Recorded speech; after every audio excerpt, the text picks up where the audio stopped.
tarder, je passe la parole à monsieur le maire. Voilà. Nous recevons pour la première fois à Chevilly-Larue, tout à l'heure au sein de la Maison du Comte, et maintenant à la médiathèque municipale, une ministre de la Culture.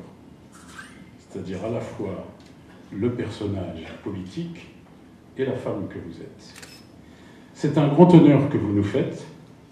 Je ne vous cacherai pas que cet honneur qui est ressenti ici par tous est aussi teinté d'un vif espoir, que j'ai résumé en un chiffre à la sortie de la Maison du Comte. Ce contrat territoire lecture va nous permettre d'aller plus loin encore dans la promotion du livre, de la lecture et de l'écriture, tout spécialement en direction des enfants appartenant aux familles les plus défavorisées, auprès desquels nous sommes mobilisés avec une seule idée en tête: chaque enfant peut réussir, à condition que les moyens lui soient donnés. Monsieur le maire, cher Christian Herby, monsieur le sous-préfet, madame la conservatrice de la médiathèque, cher Daniel Frelot, monsieur le directeur de la Maison du Comte, Michel Jolivet, madame la directrice régionale des affaires culturelles, Muriel Janton, monsieur l'inspecteur départemental de l'éducation nationale, mesdames et messieurs.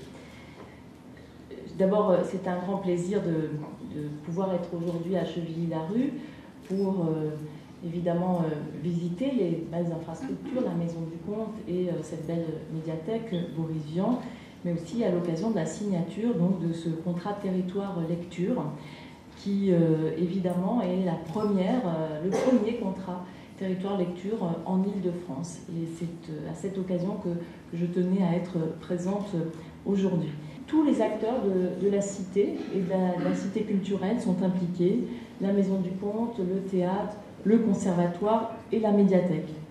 Ce contrat, c'est le premier qui est signé en Île-de-France et je pense qu'il peut servir de modèle à l'heure où près d'une centaine de contrats territoire lecture sont en train de se mettre en place partout en France et où de nombreux projets émergent, confirmant évidemment la priorité que constitue la lecture et aussi l'attachement de nos élus à la défense de la lecture et de la lecture publique.